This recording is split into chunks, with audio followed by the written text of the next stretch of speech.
विद्यार्थी आणि शिक्षक बांधवांनो, पहा इयत्ता 4थी आणि 7वीच्या स्कॉलरशिप प्रश्नपत्रिकेचा सराव आपण या ठिकाणी घेत आहोत. प्रश्न क्रमांक 49 आणि 50 बाकीचे प्रश्न आपण मागच्या व्हिडिओमध्ये बघितलेले आहेत. आता राहिलेले प्रश्न आपण या व्हिडिओमध्ये पाहणार आहोत. पहा 49 आणि 50 साठी सूचना आहे. काय सूचना आहे? तर एका शाळेत विविध साधनाद्वारे येणाऱ्या विद्यार्थ्यांची माहिती दिली आहे. दिलेल्या माहितीचे निरीक्षण करून त्या खालील प्रश्नांची उत्तरे पर्यायातून शोधा.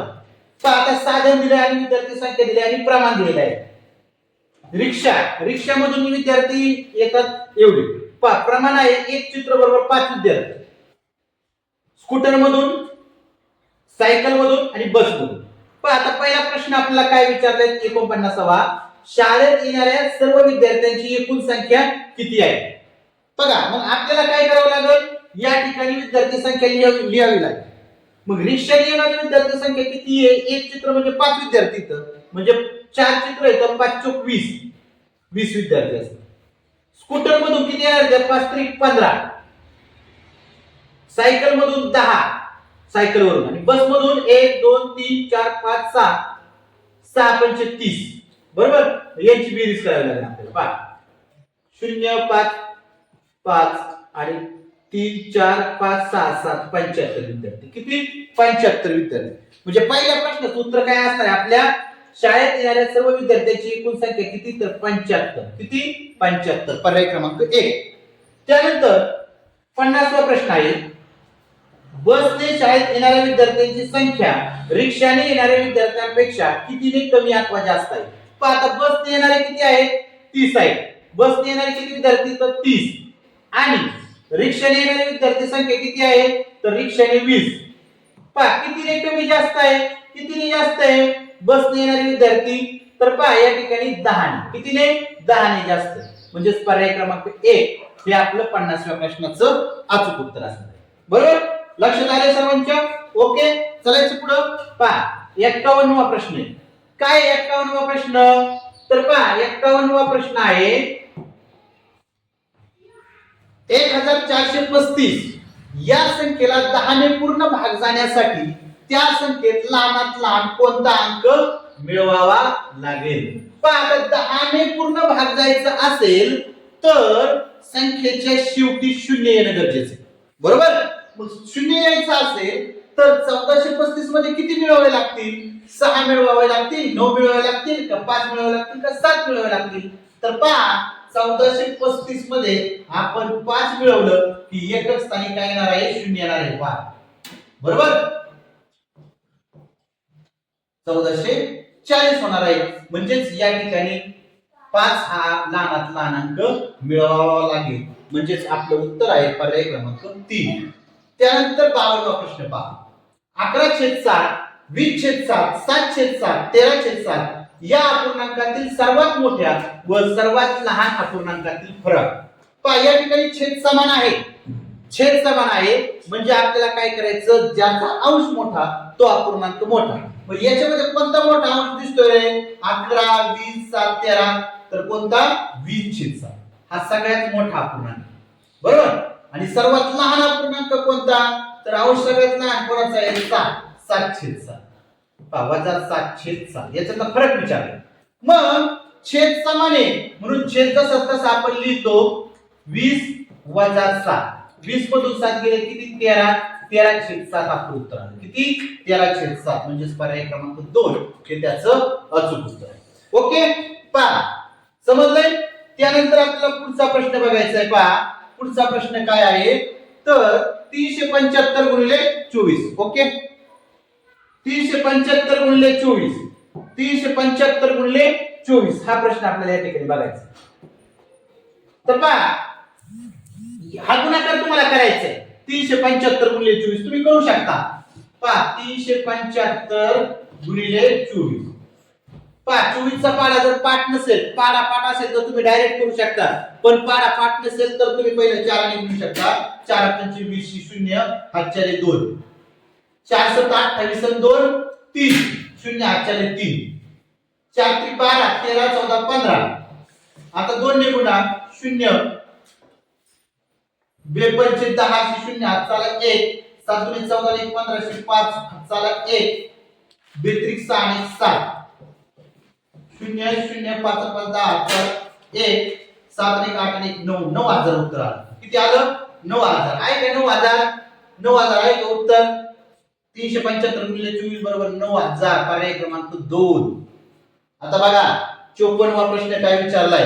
8.5 लिटर म्हणजे किती मिलीलिटर?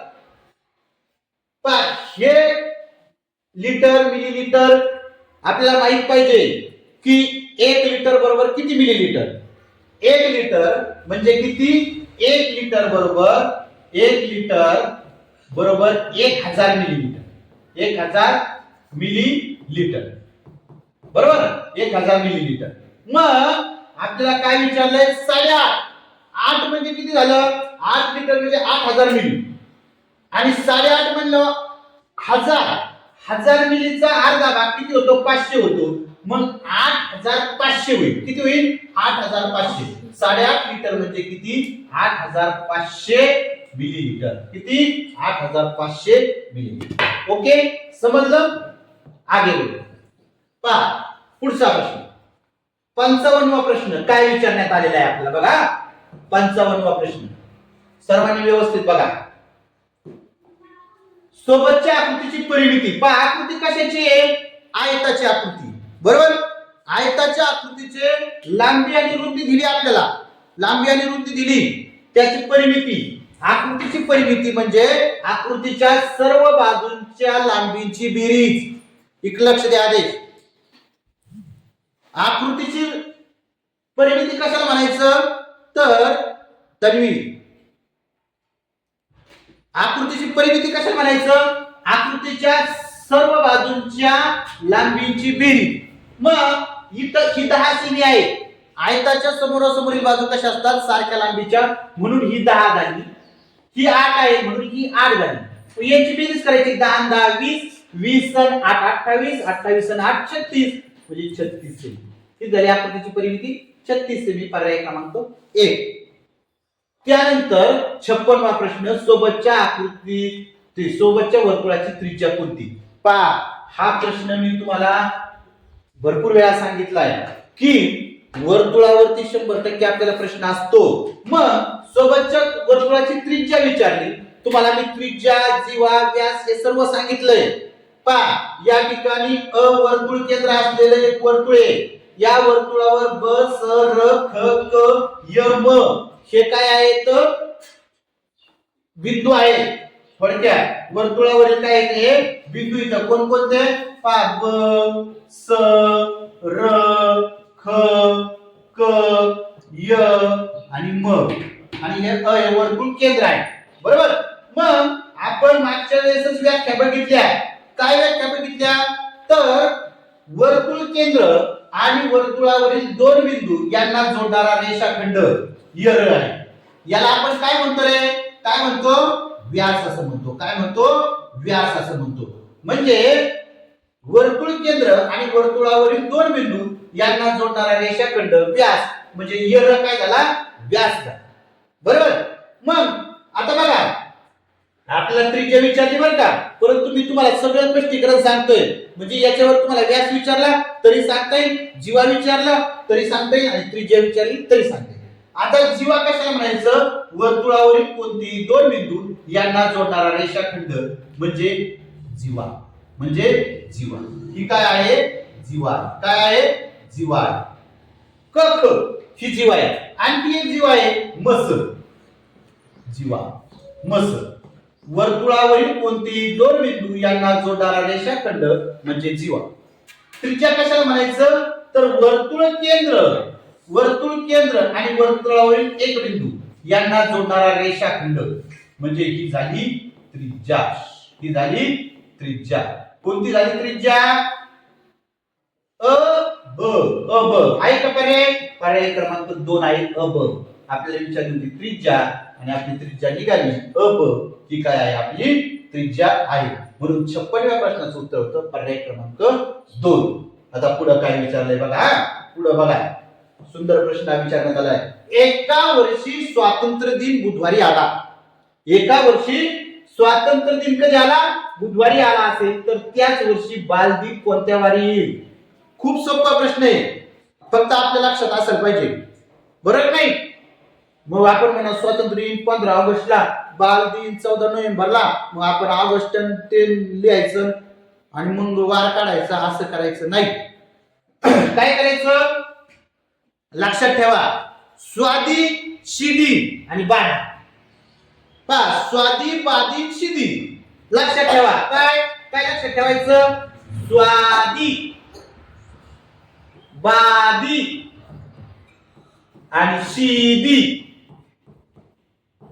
एकाच वारी येतात.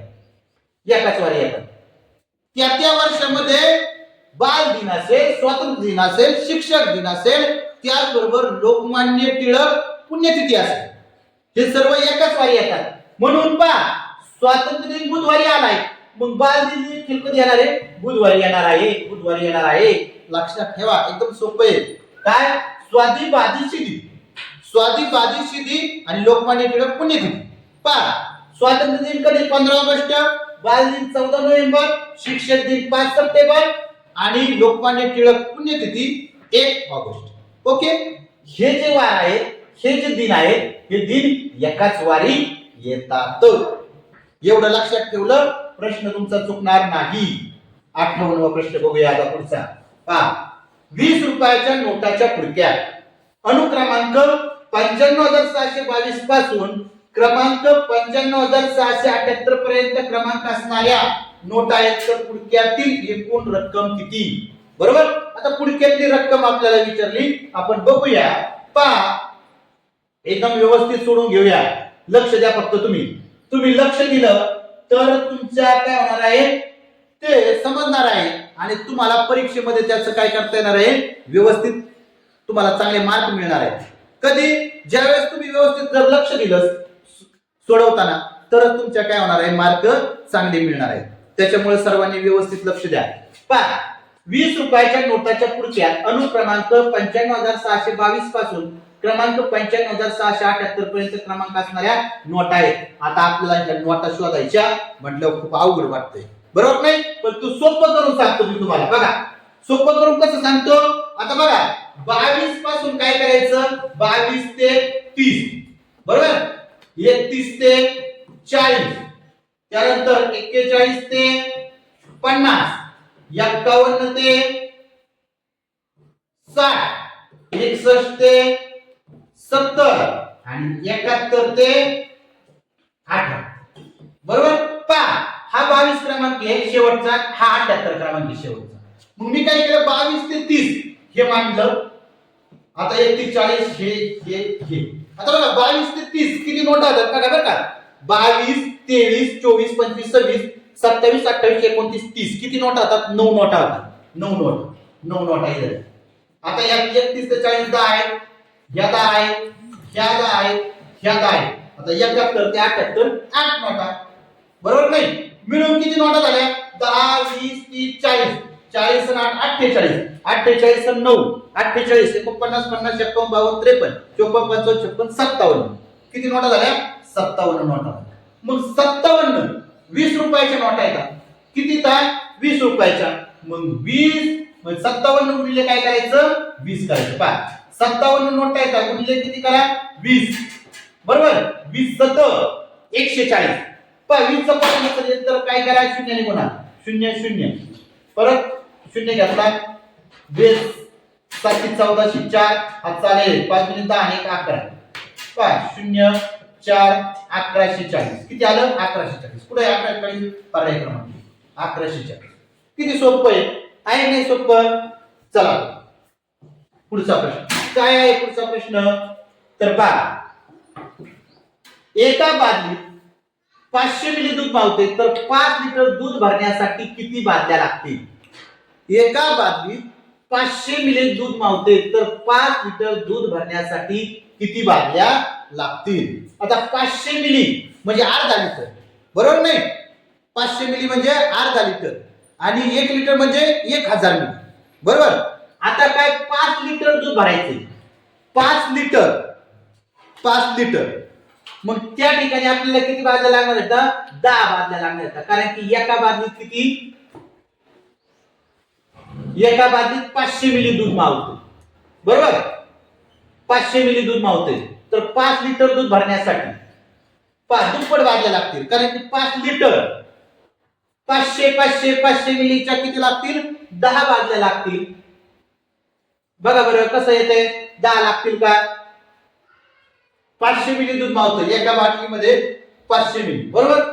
मग 10 बादल्या त्या ठिकाणी आपल्याला लागणार आहे. बघा 500 एका बाटलीत, दुसऱ्या बाटलीत 500, म्हणजे 2 बाटलीत 1 लिटर जातं. 2 बाटलीत किती जात आहे? 1 लिटर. 2 बाटलीत 1 लिटर जाते, मग तशा 10 बाटलीमध्ये किती जाणार आहे? 5 लिटर जाणार आहे. म्हणून या ठिकाणी पर्याय क्रमांक 1 हे आपलं बरोबर आहे. आता बघा पावणे 60 प्रश्न काय आहे? पावणे 42 रुपये वजा 15.5 रुपये बरोबर किती? बघा बरं का, पावणे 42 रुपये म्हणजे किती? किती? पावणे 42 म्हणजे 41.75.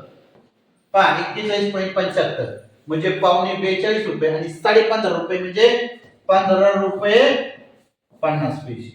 यांच्यातला काय विचारले? वजाबाकी विचारली किंवा फरक विचारले. याची वजाबाकी 5 0 गेला 5, 7 5 गेले 2, 1 5 जातो का? नाही. मग 1 मांडला जसा तसा 4 येतो, इथं 3 राहिले, इथं झाला 11. 11 5 गेले, 1 गेले, 2 गेले, 3 गेले, 4 गेले, 5 गेले, राहिले 5. आणि 11 5 गेले, 1 गेला, 2 गेले, 3 गेले, 4 गेले, 5 गेले, किती राहिले? 5 आणि 6 राहिले 6. आणि 3 1 गेला 2, 26.25 म्हणजे 26.25 म्हणजे किती रुपये? 26.25 रुपये. किती? 26.25 रुपये. अशा पद्धतीने पावणे 42 आपल्याला लिहिता आले पाहिजे. आपण होतो पावणे 42 रुपये म्हणजे किती? लवकर लक्षात येत नाही. पावणे 42 रुपये म्हणजे 41.75, 41 रुपये 75 पैसे म्हणजे पावणे 42 रुपये. आणि 15.5 म्हणजे किती? 15 रुपये 50 पैसे. यांची वजाबाकी करा. 41.75 वजा 15.50 याची वजाबाकी केली 26.25. 26.25 आल्यावर तरी बी आपल्याला समजत नाही. आला 26 रुपये 25 पैसे म्हणजे किती रुपये? तर किती? 26.25 रुपये. किती? 26.25 म्हणजे पर्याय क्रमांक 3 हे 60व्या प्रश्नाचं अचूक उत्तर आहे. ओके, समजलंय का? बघा आता पुढचं 61वा प्रश्न काय? पुढील आकृतीबंध पूर्ण करा. काय? पुढील आकृतीबंध पूर्ण करा. आता आकृतीबंध पूर्ण करताना आपल्याला लक्ष देते पहा, हे 4 चिन्ह घेते. हा 4 हा इकडं, हा 4 इकडं, परत हा 4. म्हणजे बघा इथं शेवट ज्या ठिकाणी होतोय त्याने काय होतं? इथं सुरुवात होते. इकडे शेवट झाला, सुरुवात झाली. मग इकडे शेवट झाला म्हणजे इथं सुरुवात याने होणार आहे. म्हणजे पर्याय क्रमांक 3 हे आपलं उत्तर आहे. पहा म्हणजे 4 चे गट आहेत. या 4 गटामध्ये ज्या चिन्हाने शेवट होतोय त्याच चिन्हाने सुरुवात होते. बघा इकडे शेवट झाला त्याने सुरुवात झाली, मग इकडे शेवट झाला मग याने सुरुवात, म्हणजे पर्याय क्रमांक 3 हे आपलं अचूक उत्तर असतं. त्यानंतर बघा 62वा प्रश्न काय? 24 वजा 3 गुणिले 4 भागिले 2 बरोबर किती? आता या ठिकाणी सोडवत असताना अगोदर आपल्याला भागाकार करणं गरजेचं आहे. बघा काय उदाहरण देतो? 24 वजा 3 गुणिले 4 भागिले 2 बरोबर. हा भागाकार करून घ्या. 24 वजा 3 गुणिले 2 आणि 4 ला भागले उत्तर आलं 2. मग या गुणाकार करा. काय येतो गुणाकार? पहा 24 वजा 3 दुने 6, 24 वजा 6 किती आलं? 18. म्हणजे आपलं उत्तर आलं पर्याय क्रमांक 4 18. ओके, समजलं? 32,006 ही संख्या विस्तारित रूपात कशी लिहा? पहा आता विस्तारित रूप, लक्ष द्या इकडं. विस्तारित रूप लिहिताना आपल्याला हा 3 आहे बरोबर नाही? 3 च्या पुढे किती अंक आहेत? 1 2 3 4. 4 शून्य आले पाहिजे. बघा इथं 3 शून्य आले चुकलं, इथं 3 शून्य आले चुकलं, 4 शून्य आले ते इथं आले, इथं आले तिथं आले. ओके, आता 2 च्या पुढे किती अंक आहेत? 1 2 3 म्हणजे 3 शून्य पाहिजे, इथं आहे 3, इथं 2च आहेत, हे चुकलं. म्हणजे पर्याय क्रमांक 1 आपलं बरोबर. विस्तारित मांडणी सोपी एकदम. विस्तारित मांडणी पहा एकच दशक शतक हजार स्थानावर आहे म्हणजे 3 शून्य पाहिजे होते, तर इथं किती? इथं 2 शून्य आहेत म्हणून चुकीचं आहे बरोबर. आता बघा 64वा प्रश्न 54 गुणिले 85 या गुणाकारात हजार स्थानी कोणता अंक येईल? पहा 54 गुणिले 85 चा गुणाकार काय? 54 गुणिले 85 गुणिले 85 54 गुणिले 85 5 चौक 20 शून्य 8 आले 2 5 5 25 26 27 27 8 आणि गुणायचं तू म्हणून शून्य दिला कारण की काय दशक स्थानच्या अंकाने गुणतोय म्हणून एक शून्य दिला 8 चौक 32 2 8 आले 3 8 म्हणजे 40 आणि 3 43 पहा 0 7 8 9 3 2 5 आणि 4 पहा हजार स्थानी एकक दशक शतक आणि हजार स्थानी कोणता अंक आहे 4 म्हणून या ठिकाणी पर्याय क्रमांक 3 हे आपलं अचूक उत्तर आहे बरोबर समजलं ओके चला बरोबर आगे बढू पहा 65वा प्रश्न काय 65वा प्रश्न विचारलाय आपल्याला तर समसंख्या आणि विषम संख्या यांची बेरीज कोणती असू शकते आता समसंख्या तुम्हाला माहिती सर्वांना बरोबर समसंख्या म्हणजे ज्या संख्येच्या एकक स्थानी 0 2 4 6 8 हे अंक असतात त्याला समसंख्या म्हणायचं मग आपण बघूया समसंख्या एखादी पहा 10 आणि विषम संख्या ज्या संख्येच्या एकक स्थानी काय राहतो 1 3 5 7 आणि 9 या अंक असतात मग 11 घेऊ 10 11 किती होतात रे 21 21 कशी झाली विषम संख्या झाली कारण की एकक स्थानी 1 आहे बरोबर दुसरी संख्या घेऊन बघू आपण दुसरी कोणती संख्या घ्यायची पहा दुसरी संख्या घेऊ कोणती संख्या घ्यायची पहा समसंख्या 22 घेतली आणि विषम संख्या काय घेतली 23 घेतली यांची बेरीज केली 3 2 5 आणि 2 2 4 45 एकच स्थानी 5 आला म्हणजे कोणती संख्या आली विषम संख्या आली म्हणजे आपल्या लक्षात येते की समसंख्या आणि विषम संख्या यांची बेरीज केली तर काय येते विषम संख्याच येते म्हणून या ठिकाणी विषम संख्या फक्त काय फक्त ए बरोबर विषम संख्या म्हणजे पर्याय क्रमांक 3 हे आपल्या याचं अचूक उत्तर असणार आहे त्यानंतर 66वा प्रश्न बघा 66वा प्रश्न काय विचारण्यात आलेला आहे एका चौरस भूखंडाची लांबी 15 मीटर आहे त्याच्याकडे 4 पदरी कुंपण घालायचे आहे तर किती लांबीची तार लागेल एक चौरस आकृती भूखंड आहे पहा थोडक्यात चौरस आकृती भूखंड आहे असा बरोबर चौरस आकृती भूखंड आहे या भूखंडाची लांबी किती आहे 15 इकडे 15 ही 15 आणि ही 15 म्हणजे मिळून किती झाले 15 चौक 60 म्हणजे एक पदरी कुंपण घालायचं असेल तर 60 मीटर काय लागणार आहे तार लागणार आहे बरोबर 60 मीटर तार लागणार आहे एक पदरी कुंपण आपल्याला किती घालायचं 4 पदरी मग 60 गुणिले 4 केल्यानंतर आपल्याला 4 पदरी कुंपण मिळणार 0 24 म्हणजे 240 मीटर किती 240 मीटर का कारण की 4 पदरी कुंपण घालायचं होतं म्हणून 4 ने गुणलं एक पद 2 पदरी असतं तर 2 ने गुणलं असतं 3 पदरी असतं तर 3 ने गुणलं असतं 4 पदरी घालायचं म्हणून 4 ने गुणलं 240 हे आपलं उत्तर आलं ओके समजलं चलो आगे आता बघा काय प्रश्न 67वा प्रश्न आहे खालीलपैकी 50 या संख्येच्या सर्व विभाजकाचा गट कोणता आता 50 या संख्येच्या सर्व विभाजकाचा गट पहा 1 2 3 एकाने तर सगळ्याला भाग जातो बरोबर नाही मग भाग जाणाऱ्या 50 ला निशेष भाग जाणाऱ्या संख्या कोणत्या हे शोधायचं मग पहा 1 2 5 10 25 आणि 50 ही आहे इथं पहा इथं काय आहे इथं त्यांनी काय केलंय 20 आणि जातो का 50 ला नाही का इथं बघा इथं काय केलंय त्यांनी इथं 1 2 3 3 ने जातो का नाही इथं 3 ने जातो का नाही 12 ने जातो का नाही म्हणजे या जात नाही परंतु या 1 2 5 10 25 आणि 50 या सर्व गटातील संख्येनी 50 ला काय जातोय निषेध भाग जातोय म्हणजे त्या विभाजकाचा गट या ठिकाणी कोणता असणार आहे पर्याय क्रमांक 4 असणार आहे 65वा प्रश्न काय आहे गुणाकार 196 असून गुण्य व गुणक यातील फरक 0 आहे तर गुणक कोणता पहा आता या ठिकाणी 196 काय यायला पाहिजे गुणाकार मग आणि त्यातील फरक भी काय यायला पाहिजे आणि 0 यायला पाहिजे मग पहा आता 14 गुणिले 14 जर केलं तर उत्तर येते 196 कारण की 14 चा वर्ग किती आहे 196 आणि याचा फरक केला 14 वजा 14 किती येतो 0 येतो म्हणून या ठिकाणी याचं उत्तर आहे पर्याय क्रमांक 1 14 ओके आता बघा 69वा प्रश्न काय आहे तर 69वा प्रश्न आपल्याला विचारण्यात आलेला आहे की 2100 आंबे 15 पेट्या समान भरले, त्यापैकी 12 पेट्या विक्रीसाठी पाठवल्या, तर किती आंबे विक्रीसाठी पाठवले? आता आपल्याला काय करावं लागेल या ठिकाणी, एका पेट्यामध्ये किती आंबे बसतात हे करावं लागेल. याच्यासाठी आपल्याला 2100 ला 15 ने भागावं लागेल, बरोबर नाही?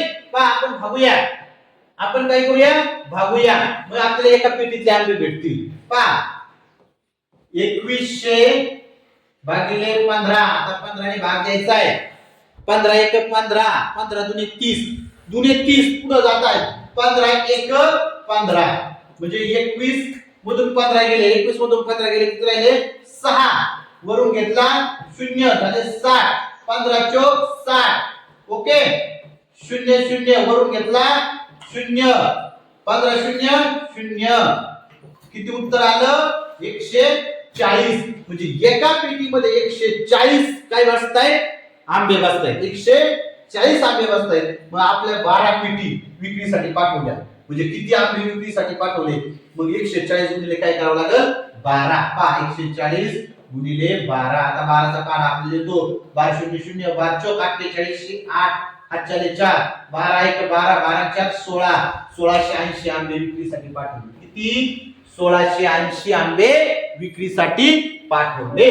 ओके, समजलं? आता बघा 50 ची 3 पट करून त्यामधून, पहा बरं का, 50 ची 3 पट करून त्यामधून 30 ची दुप्पट वजा केली, ही क्रिया पदावलीमध्ये कशी लिहाल? पहा 50 ची 3 पट, इथं काय केली? 50 ची 2 पट, चूक. इथं केली 50 ची 3 पट वजा 30 ची दुप्पट. ओके, बरोबर. 50 ची इथं काय 30 पट आहे, 50 ची 2 पट, चूक. 50 ची 3 पट करून 30 ची दुप्पट वजा केली, या ठिकाणी बरोबर आहे. पर्याय क्रमांक 2 हे आपलं काय आहे? अचूक उत्तर आहे, बरोबर. आता त्यानंतर बघा खालचा प्रश्न, काय प्रश्न विचारलाय खालचा, व्यवस्थित लक्ष देऊन पहा.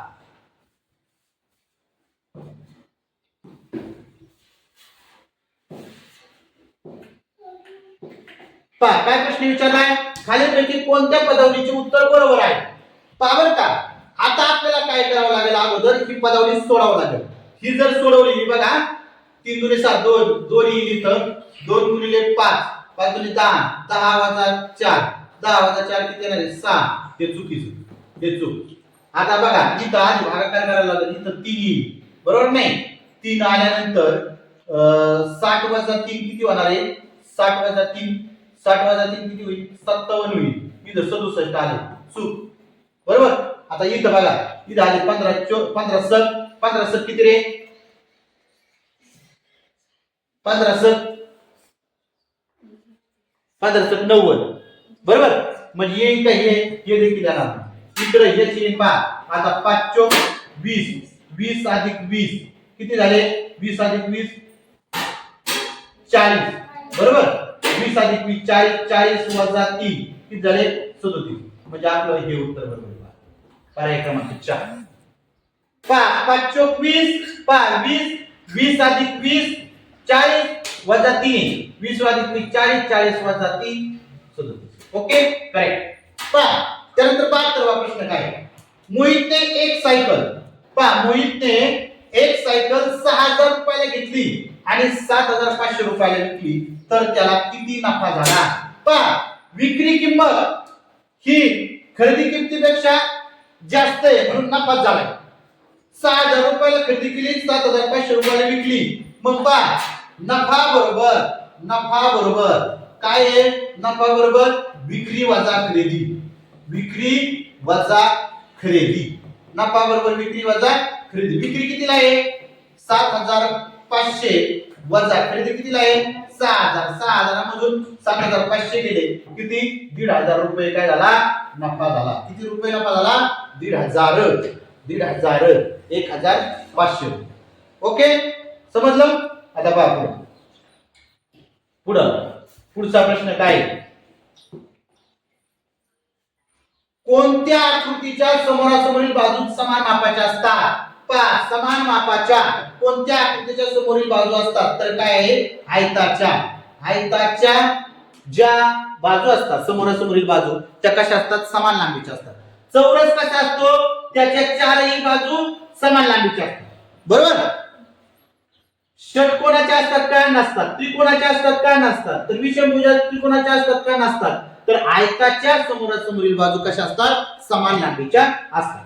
त्यानंतर बघा एका चौरसाचे क्षेत्रफळ 144 सेमी असल्यास त्या चौरसाची बाजू किती. चौरस तुम्हाला मी सांगितलं चारही ही बाजू सारख्या लांबीची असतात आणि चौरसाचं क्षेत्रफळ काय आहे, बाजू वर्ग. काय आहे, बाजू वर्ग. मग 144 बाजू वर्ग 144 कशाचा वर्ग आहे रे, आपल्याला लगेच लक्षात येतो 12चा वर्ग आहे. लगेच आपण काय करतो 12 म्हणजे किती आठवडे, बरोबर. 126 दिवस म्हणजे किती आठवडे, 126 दिवस म्हणजे किती आठवडे. आपल्याला एक आठवडा किती दिवसाचा असतो माहितीये, 7 दिवसाचा एक आठवडा असतो, बरोबर. मग 126 दिवसाचे आठवडे किती, मग काय करा पहा काय करा 126 ला 7 ने काय करायचं, भागायचं. पहा 126 भागिले 7, 7 1 7, 12 तून 7 गेले 7, 8 9 10 11 12 5 राहिले 56, 7 8 56. किती आठवडे, 18 आठवडे. किती आठवडे, 18 आठवडे, बरोबर नाही. 7 8 56, 126 दिवस म्हणजे किती आठवडे, तर 18 आठवडे. अशा पद्धतीने आपण इयत्ता 4थी आणि 7वीच्या स्कॉलरशिप परीक्षेसाठी आवश्यक असणारी सराव प्रश्नपत्रिका या ठिकाणी सोडून घेतलेली आहे आणि असेच प्रश्न तुम्हाला परीक्षेला विचारले जाणार आहेत. त्याच्यामुळे ही जी सराव प्रश्नपत्रिका आहे ती विद्यार्थ्यांना शेअर करा आणि या ठिकाणी चांगले मार्क मिळवा. सर्वांना त्या ठिकाणी परीक्षेच्या शुभेच्छा देतो आणि जर व्हिडिओ आवडला असेल तर आपला चॅनल सबस्क्राईब करा. धन्यवाद.